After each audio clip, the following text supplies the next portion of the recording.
มาสงครับพ่อแม่พี่น้องผู้ทำยินกุกกุกคนค่ะเนาะมาในวันที่11 เดือน2เฮง18นะมาในวันนี้นะวันที่19ในวันนี้ตัวนับ19เนี่ย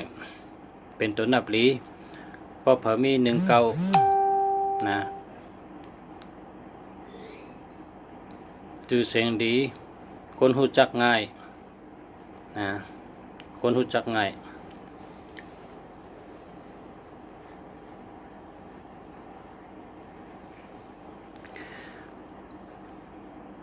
หมายพงดีเขานั่นเปิดเสียงทางนี้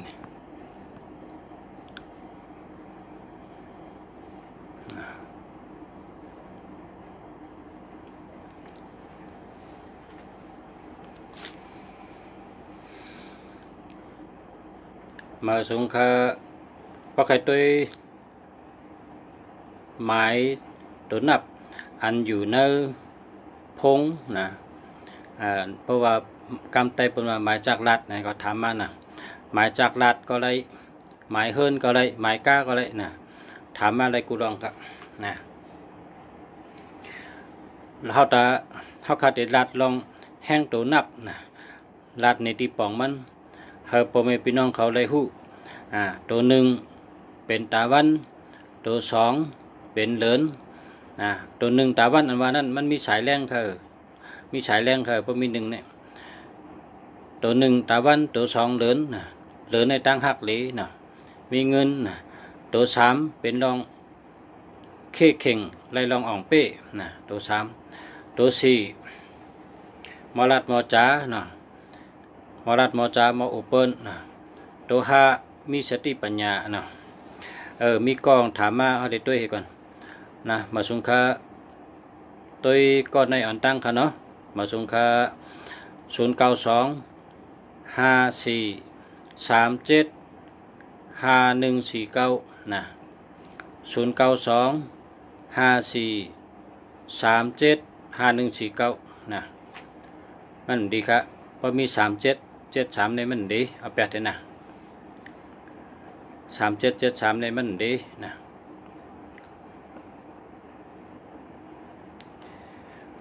เอาแปดเลยนะมันดีใจครับนะ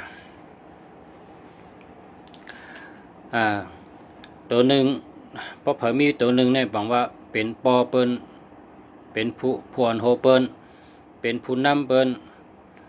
เป็นก้นหลงเปิ้นตัวหนึ่งเนี่ยนะตัวสองตั้งหักหลีเงินหลีเป็นคนมีเงินเป็นคนมีตั้งหักตัวสองเนี่ยเป็นคนมีเมตตาหลีตัวสามเนี่ยก็เป็นรองอ่องเป้เข่งเสียเลยอ่องเป้ตึกต่อเสียเลยอ่องเป้คัดใจเสียเลยอ่องเป้จะในบางตัวสามอ่องเป้เปิ้นกุมเมียวตัวสามเนี่ยตัวสี่ไผ่ลาดไผ่จ้ามอลาดมอจ้ามออุบมอลาดตัวสี่มอกับสืบเปิ้นมออุบเปิ้นมอกับสืบเปิ้นมอลาดต่อเปิ้นตัวสี่ตัวห้ามีสติปัญญามีสติปัญญาตัวห้า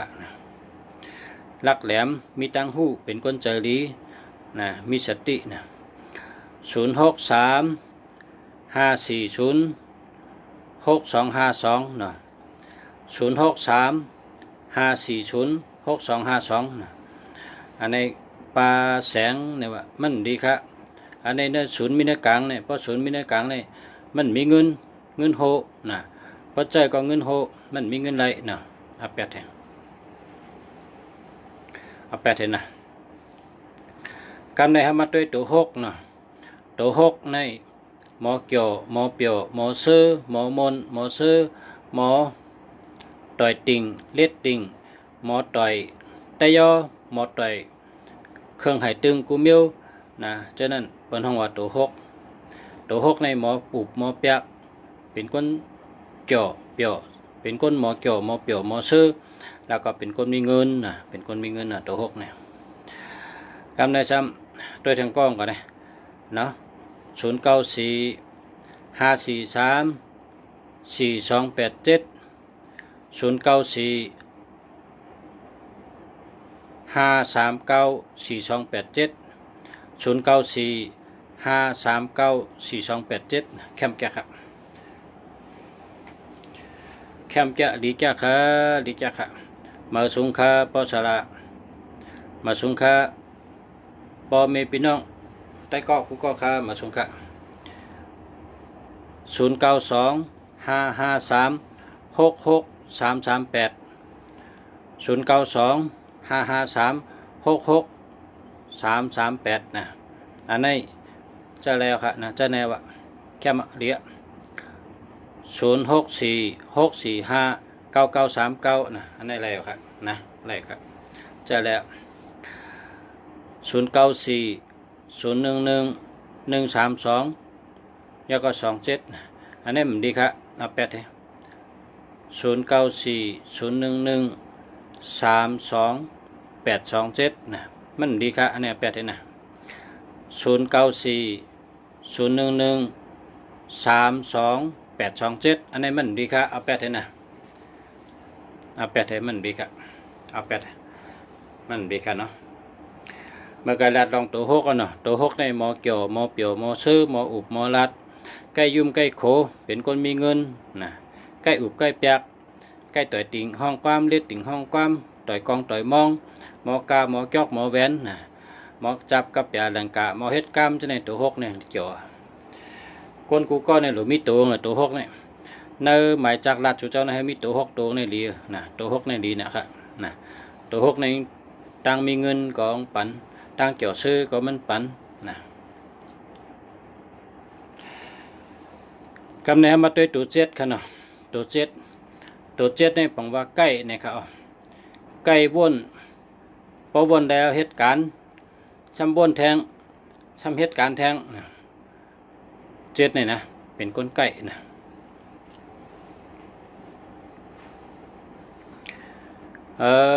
ตัวแทงกล้องก่อนเนาะ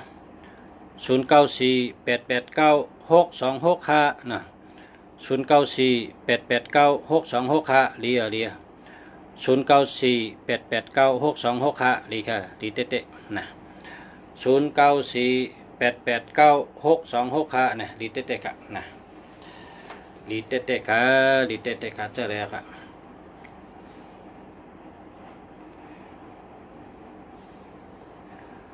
0925744186อำดีครับ0925744186อำดีครับ0925744186อำดีครับนะอำดี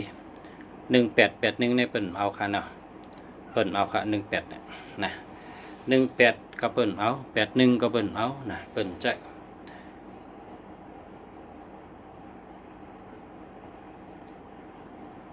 มันเหมือนตัวหนึ่งนะฉันเป็นตาวันนะตัวหนึ่งเป็นตาวันตัวแปดฉันมันหนังกุบกินเดินนั่นนะเป็นห้องว่ากบกินเดินนะรับสึงตั้งเมืองอ่ะก็เพราะฉะนั้นได้1881ในเป็นเอาใจนะเป็นเอาค่ะเป็นเอา8แท้อย่าไปใจค่ะเนาะดี085กำก่อน0852958664085295866นะ0852958664แน่เจอแล้วครับเจอแล้วครับเจอระยะเจอแล้วนะแค่มา063436017601617ดีครับ60ในเปิ่นจะ06343601617นะมันดีครับนะเอาแปดเลยนะ06343601617นะเอาแปดเลยมันดีครับมันดีครับ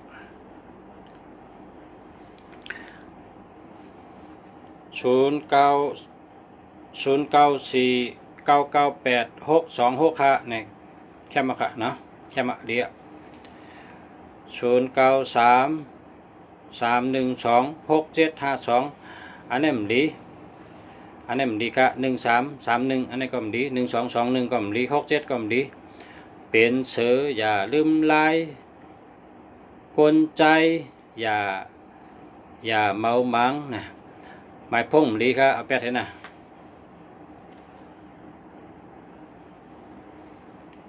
092-636-6615นะอันนี้ดีแค่นี้อันนี้เจ้าแล้วอะ062-636-6153อันนี้อะไรครับเจ้าแล้วอะ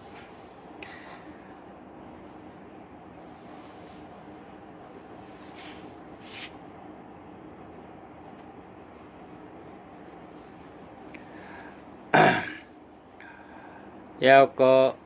062-824-6199อันนี้มีเงินนำมาเนี่ย824-428อันนี้มีเงินนำจ้าเนี่ยนะก็ในมีเงินนำมาเนี่ย824-428เนี่ยมีเงินนำจ้านะอันนี้แคมจ้าเนี่ย062-824-6199อันนี้แคมจ้า082-760-2671อันนี้มันดีค่ะ6776ก็เปิ่นใจค่ะนะเปิ่นใจ67ก็เปิ่นใจ76ก็เปิ่นใจนะเอาแปดให้นะ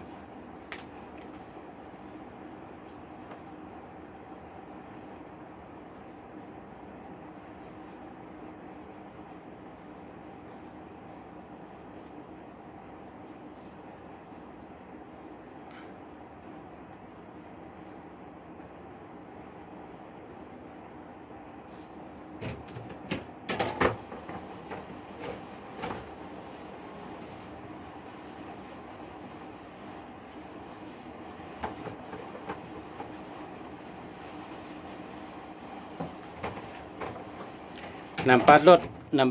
ดีเยอะเอานำปัดรถเต็มมาด้วยลูกนำปัดพงได้ดีทั้งสองอันนะนำปัดพงดีทั้งสองอันนะเอานำปัดรถเต็มขึ้นมาด้วยลูกมันปากกับรถนำปัดรถนี่กะ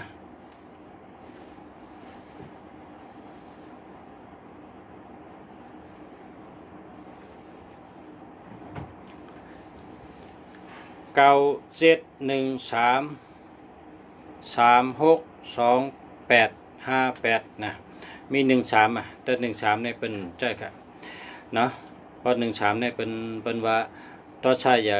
เจอปิดเจอแก้มเจอลำง่ายมันมีลับนะครับแล้วก็0949345997อันนี้ดีนะเดียว0925642526อันนี้ก็ดีครับ0945833698อันนี้ก็ดีครับ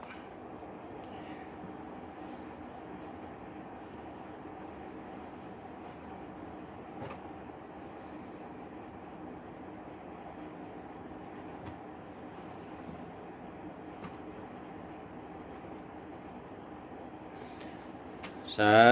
ธุโจมเตะค่ะติปันพรค่ะยินโจมค่ะ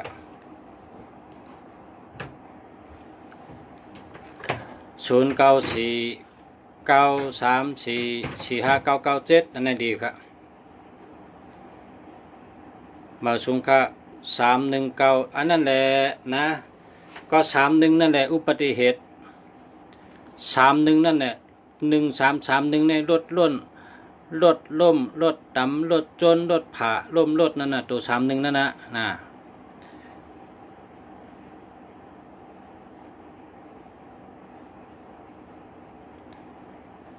พอแลกอะไรก็แลกไอ้ป้อมแลกอะไรก็แปดเทขายแปดเทละอะไรก็ขายหาซื้อใหม่นะป้องแลกอะไรก็แลกป้อแลกอะไรก็ขายเลยนะอย่าไปใจนะ1331เนี่ยอย่าไปใจนะ1331นะอย่าไปใจแล้วละมันปากลร่วมเดียวรถเนี่ยนำปลารถ1940อันนี้ดีครับลูกเดียว1940เดียวในได้เหลียนะ0882928629และ แทงอันหนึ่ง0943562878อะโลแคมแกะนะแคมแกะแคมทั้งสองอันครับแคมทั้งสองอันนะ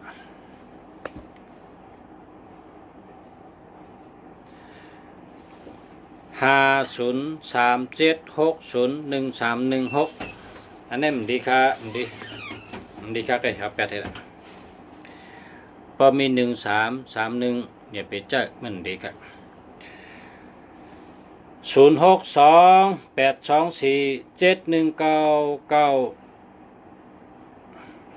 โอ้แคมจะไหนมาไกลถามกรรมมาต่อถามกรรมมาหน่อยมาไกลน่ะภาษาว่าเลยหางยามหันไว้นี่กะถาม2กรรมมารูปมาในแคมเดียวอันนี้แคม0628247199เนี่ยแคมฟังว่าลีเตะนะ8282428ในมีเงินนำมือ428นะ328จะในมีเงินนำ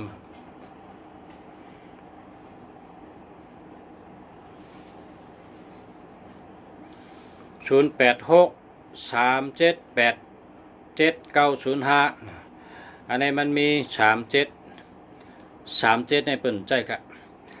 3773ในเปิ่นใจละค่ะเนาะนะเปิ่นใจค่ะ37ในเปิ่นใจเอาแปดให้กันเนาะ086อันนี้เอาแปดให้นะ086377เนี่ย378795นะมันมี37เอาแปดให้ละหามากันเนาะ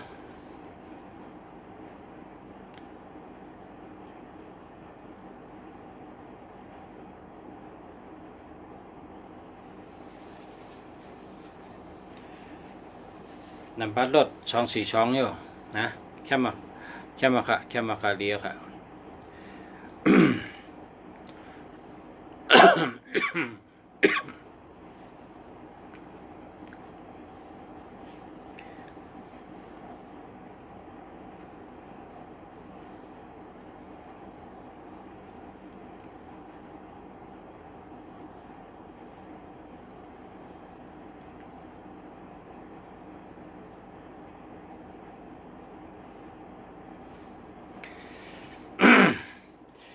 0951415155อะโลในแคมจะให้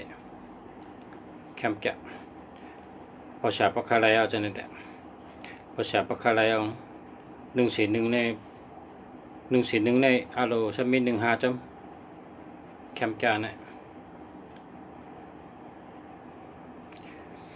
0971331147นะหมายพงมึงเลยเนาะหมายพงมึงเลยขนาดนั้น1ตัว2ตัว3ตัว4ตัว5ตัว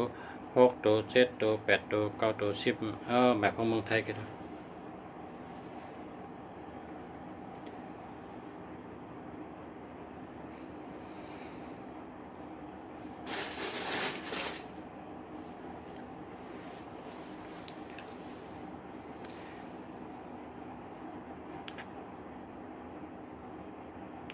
มาไกลลัดฮอตตัว7เนาะ7ในปังว่าใกล้นะ7ในปังว่าใกล้วนเพราะว่านำเหตุการณ์นี่เนาะใกล้เหตุการณ์ใกล้วนใกล้เหตุการณ์น่ะ7นี่นะ7ให้มีตัวให้ก็แล้วเพราะมีน้ำเดี๋ยววนน้ำนะ7ในใกล้กำในตัว8นะตัว8ในปังว่าสัตเทนะเพราะเผยมีตัว8ในเสือหัดหานนะเป็นก้นเจอหัดฐานเป็นก้นแดดนะเป็นก้นแดดเชลนะกำไตเป็นห้องแดดเชลลักแหลมแดดเชลนะตัว8นี่นะต้องแวะตัว8เนี่ยลักแหลมแดดเชลหัดฐานนะเจอว่าลักแหลมแดดเชลหัดฐานนั่นน่ะตัว8แล้วก็เป็นชัดเทเป็นก้นมีเป็นชัดเทมาสุงคาปีชอบป้าวุ้น8ในปังว่าสัตเทค่ะ8ในปังว่าสัตเท พี่น้องเฮาผู้ถ่อมยินกูก็กูก้นแต่ก็หักกูก็น่ะ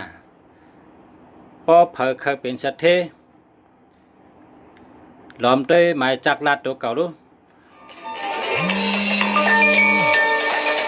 เอ้ย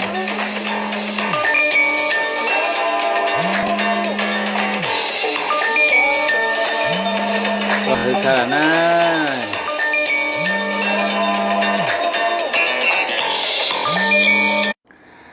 อารมณ์มันอาจุนดีนะอาจุนเกาหลีลาบเกาหลีจิ๋วเกาหลี สายคำว่าติ๊กๆแปดในเป็นชัดเทนนะตัวดูนำปัดพงเผอหมายจากลาดเผอตัวห้างเผอห้างมันเนาะป๊อปเผอเคยเป็นก้นมีนะ7887นะ78ตัวเร็วไว้ก็แล้วอะนะ78ตัวเร็วก็แล้ว878ในก็ได้นะป้อมนั้นก็78ในตัวเร็วก็ได้ยาก็แทงตรง8ในอยู่จอม8998ในก็ได้8ในก็อยู่จอม8668ในก็ได้นะ8ในแต่ก็มี8778 8998นะ8668พอสู่เจ้าถ่อมเหี้ยก็พอป่องเจอก็หลอมเตลูจ่องมีเนื้อหมายพงจ่องมี78ฮะ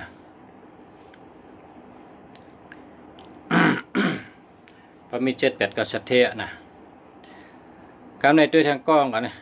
ก็ตัวลาดให้ก่อนตัวเก้านะตัวเก้าในบอกว่าเจ้าทอดเจ้าแมด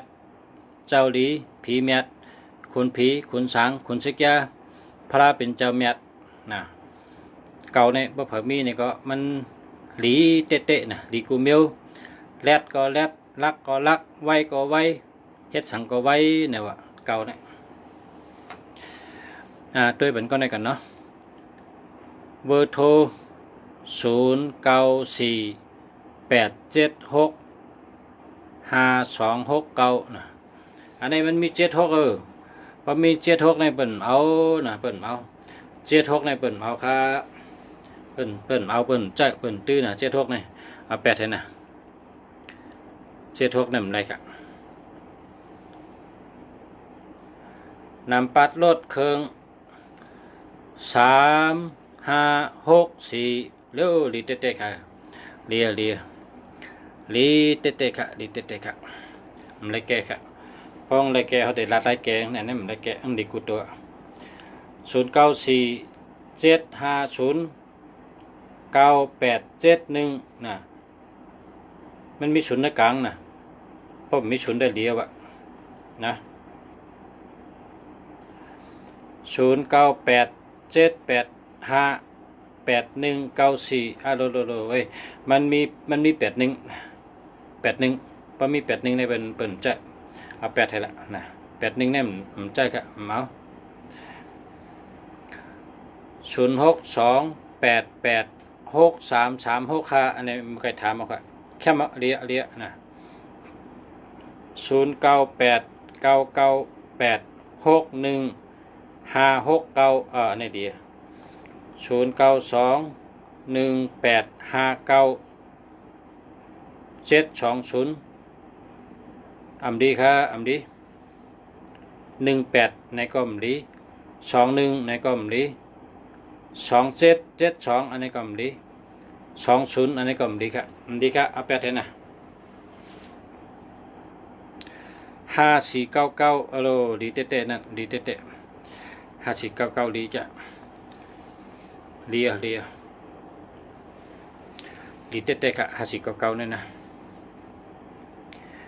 5499นี่อยู่ที่ไหนก็เลียนะอยู่ที่น้ำปัดก้าก็ได้น้ำปัดรถเครื่องก็ได้น้ำปัดพงก็ได้นะดีกุฏิกะ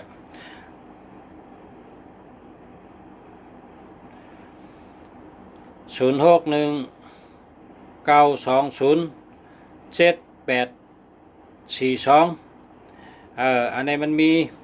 20ในกล่องดี07อันในกล่องดีเอา8ให้นะ เอาแปดให้กันเนาะ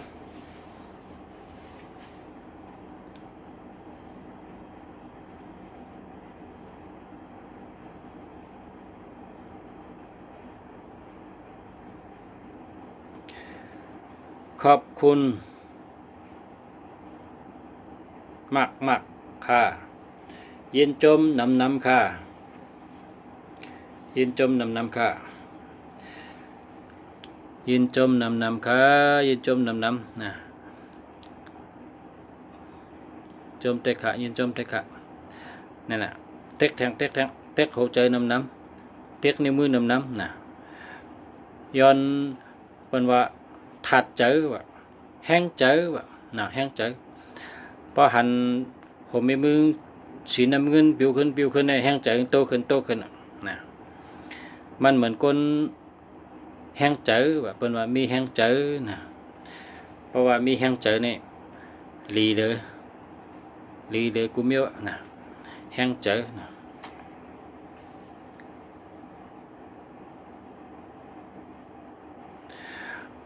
นั่นแหละยินจมนำค่ะยินจมนำ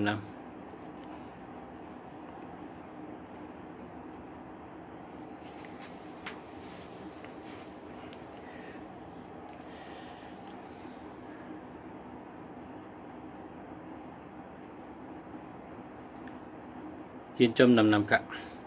แต่ละชื่อเจิ้งหือย้อนลัดปันอีกหนึ่งค่ะเมื่อคำว่าตึกว่าเลยเมื่อคำว่าเลยทำรายการเยอะในเมื่อคำว่าได้ทำปูสาราลาดเยอะในเนาะ ปูสาราเมืองลีอยู่ที่เชียงใหม่ครับแต่ขึ้นลาดกามอันลาดมือว่าค่ะมือว่าลาดกับพ่อแม่พี่น้องเขาได้ก็เขาลาดว่าพอเขาเจอหมายพงอันดีนะเพราะสุเจ้าเขาเจอหมายพงอันดีเนี่ยอันดีเนี่ยมีเป็นล้านอันเนาะมีเป็นล้านอันมันนำหนักค่ะอันดีเนี่ย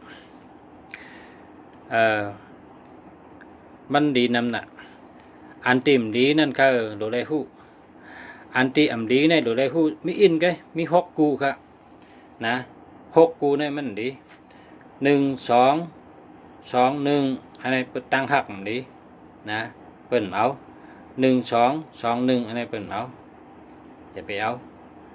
1 3 3 1อันนี้ก็มีเพอย่าไปเอาแล้วก็18 81อันนี้ก็มันดีเปิ่นเอา67 76อันนี้ก็เปิ่นเอามันมีเพนำหนัก37 73อันนี้ก็มีเพเปิ่นเอานะ มีกันนั่นก็อันที่เปิ่นเอาอันชูเจ้าว่าเตะเลยชื่อเจิ้งหือเลยหลีอันว่านั่นมันนำหนักค่ะมันมีเป็นหลายล้านตัวหลิงเมื่อนังหน้าลูกชาเตลัดในชูเจ้าน่ะตัวหลีเนี่ยอันดีเต้เนี่ยเป็นจังไหน144115511991อันนี้ตัวหนึ่งเนาะเพราะตัวหนึ่งในอะไรกันได้กับในตัว2 22 23 24 25 26 28 29อะไรกันได้เพราะตัว2กันในเพราะตัว3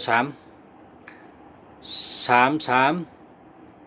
35 36 39อะไรกันได้เพราะตัว3ตัว4 41 42 44 45 46 47 49เนี่ยประตู4ได้กันไหนตัว5นะ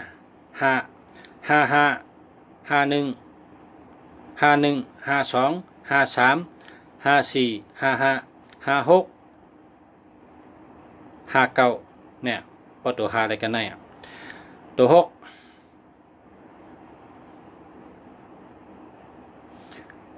61 6116 6116 6226 6336 6446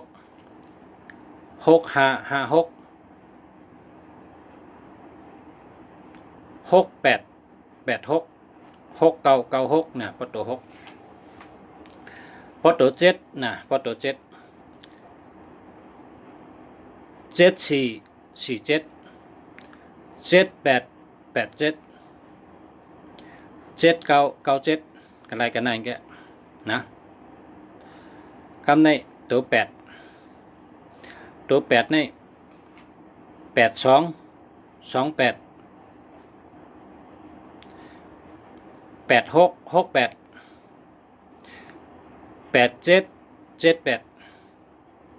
8998อะไรกันนั่นแกพอตัวเก่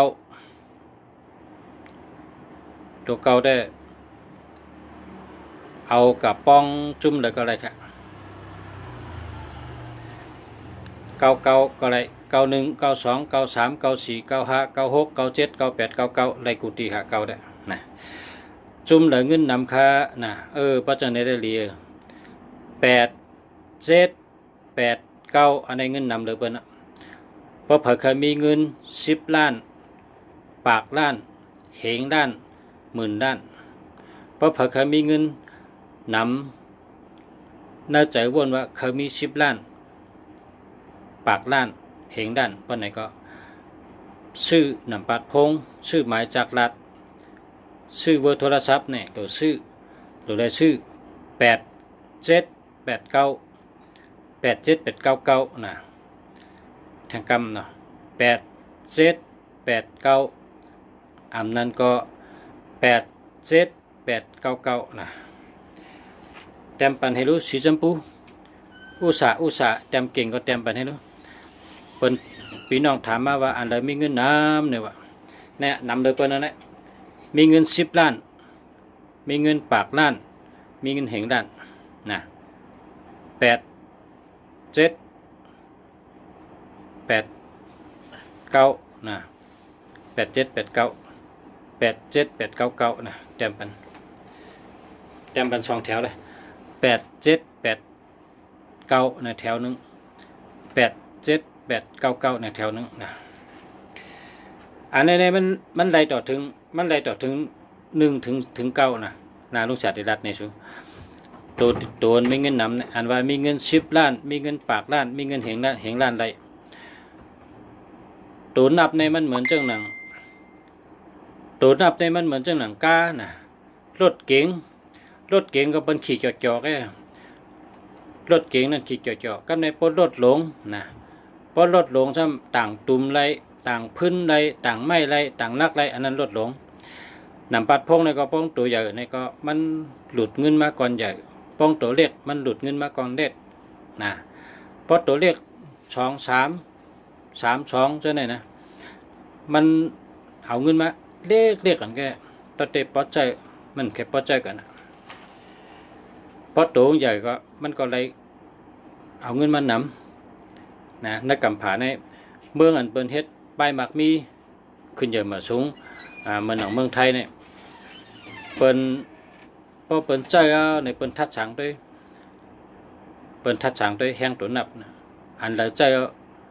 เปิ้นทำว่าชัดเทเข้าใจนั่นใจจังหือนะ1ตัวใหญ่1ดีแค่นะ1ตัวใหญ่1ดี8 7 8 9นะลุงศาสตร์รัฐตั้งแต่เงากันนะ8 7 8 9 1 8 7 8 9 2 8 7 8 9 3 8 7 8 9 4 8 7 8 9 5 8 7 8 9 6 8 7 8 9 7 8 7 8 9 8 8 7 8 9 9ให้ไหนครับในตัวนับอันแห้งหรือเปิ้นครับมีเงินนำหรือเปิ้น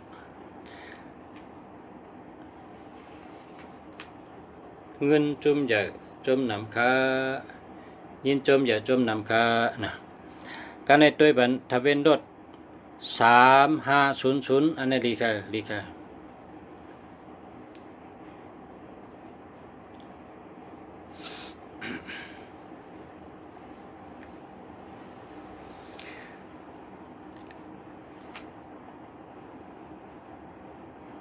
พอเป็นก้นใจนี่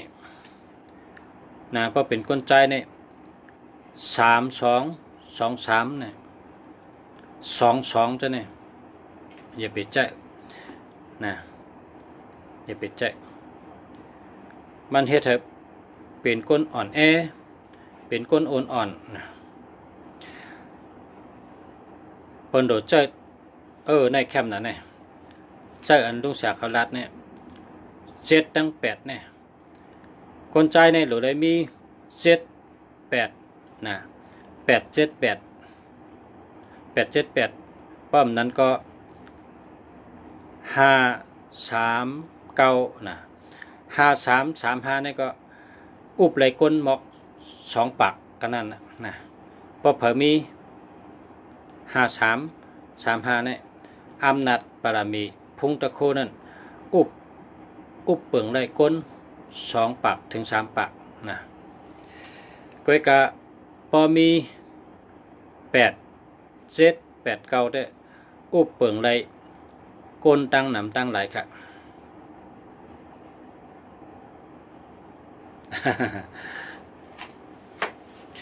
โทรศัพท์อันดีรัดกายาวค่ะเพราะสู่เจ้ามีนะมีกาหลีก็เย้ามีแสงหลีก็เย้ามีเมหลีก็เย้ามีเฮินหลีก็เย้ามีหนำปัดพงหลีก็เย้านะเพราะสู่เจ้ามีสู่เจ้าซ้ำโลใกล้นะโลเป็นคนใกล้โลเลยมีสติปัญญาโลเลยมีสติวิริยะมันเหมือนหือเนี่ยพอเฮาซื้อกาเหมือมาพอเฮาซื้อกาเหมือมาเนี่ยพอเฮาสติเฮาคอเจริญจระก็ของโกงกับเป็นเพนะโกงกับตำเปิ้นจันจ้าพอเป็นนำปัดพงเนี่ยก็พอเฮาไล่อันดีมาเนี่ยพอเฮาสตินะพอเฮาสติเฮาก็เหมือนจังว่าเอาป้อมสติเนี่ยนะเอาต้นหมอกเอา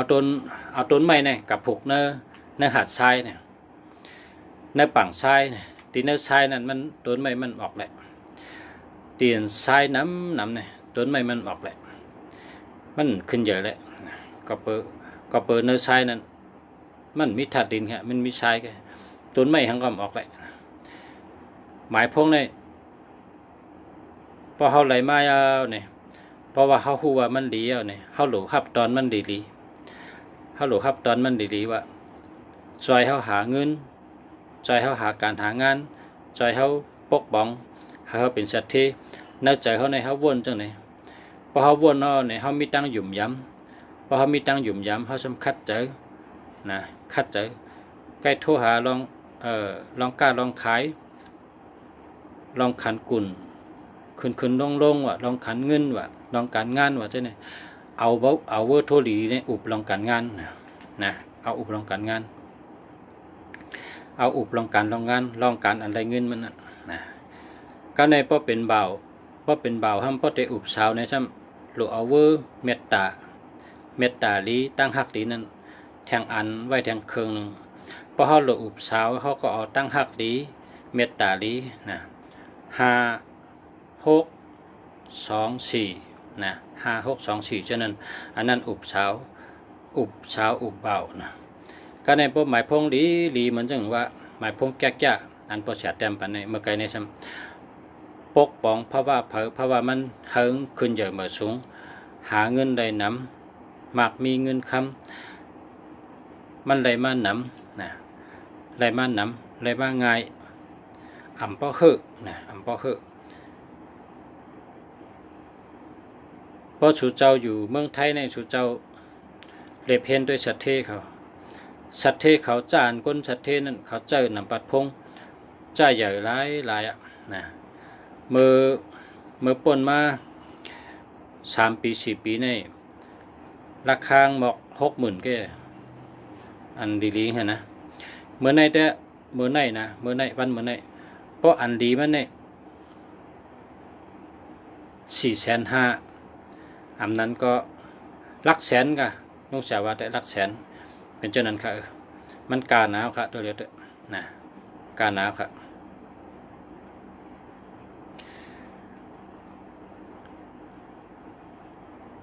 ยินจมค่ะที่ชูเจ้า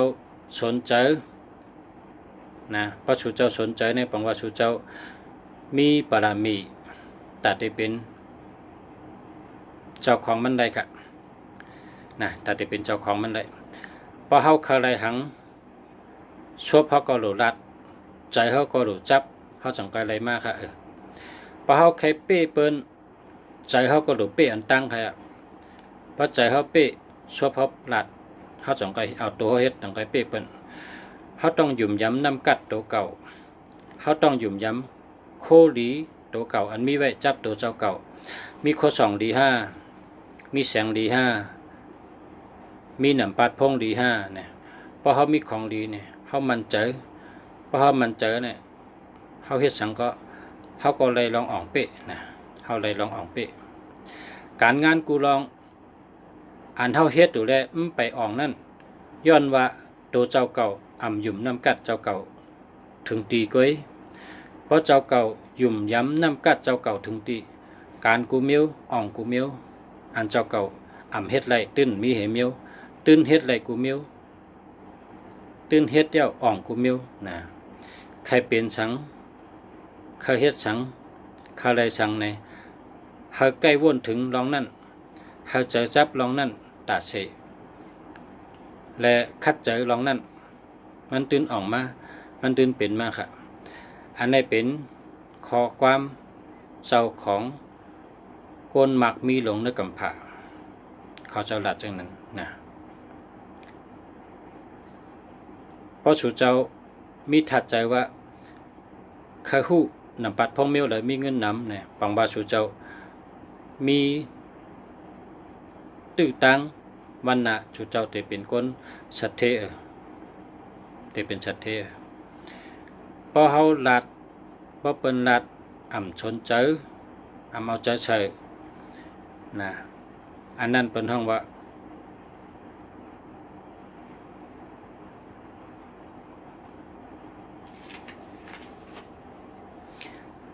มันใส่ใจนั่นนะกำไตเขาก็มอลาเจเลยนะคำมอลาเจ เพราะว่าถามจอมอุบจอมจังไหนเนี่ยบอกว่าเข้าใจชนใจเอาใครอะเพราะชนใจเนี่ยตื่นเป็นเจ้าของมันวันหนึ่งก็วันหนึ่งมันตื่นได้เป็นเจ้าของเขาขาดใจเขาขาหันอาจูนะเขาขาดใจเขาขาหันอาจูยาวก็เขาคำลาดจืงมีเหมือนเจ้าหลวงป้าหนึ่งเหมือนเจ้าหลังว่าหลังนะเหมือนเจ้าหลังในเหมือนเจ้าหลังอันใต้ว่านั่นหลังนั่นมันเจ้าในมือกูปอกในป้องเตะเฮ็ดชังในเฮ็ดช่องปาออกมาเนี่ยเฮ็ดอย่างก็กำไต้เป็นว่าตัดได้ลูกขามเนี่ยเพราะการลูกขามเนี่ยเป็นรัดถึงจื้อว่ะเป็นเน่ว่ะเป็นป้องจอมตั้งหลังมันว่ากำเนี่ยมันก็รัดเนี่ยมารัดเนี่ยเขาจากกุมึงหรือเขาในเป็นเพราะเขาใครเฮ็ดใครสั่งจ้องเข้มในเขาแต่ละเฮ็ดถือเนี่ยเขาก็แนะนำมันจะเอาน้ำปัดพงกาอันหนึ่งมันเจ้าก็หยุ่มเฮียเอามือเจอเมื่อเร็วในจ้องมันเจ้าอะไรเฮ็ดอยู่ทั้งวันทั้งคืนเมื่อกูปอกในตัดได้ชื่ออุดชื่อซ้ายชื่อ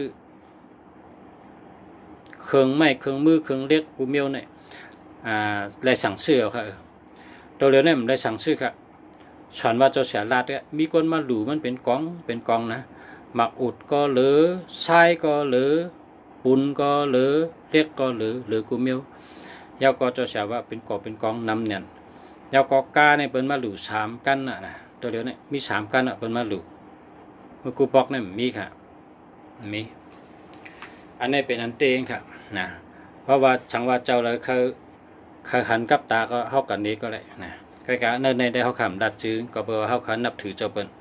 ป็นก้นหลังค่ะหลังนั่นได้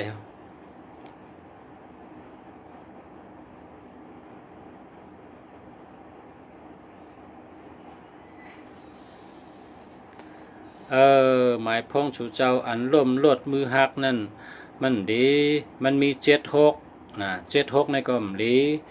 13อันในกล่มดีนะ60อันในกล่มดีค่ะ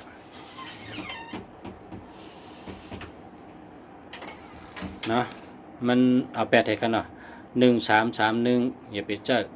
6776นะ1221จะได้มันดีใจครับ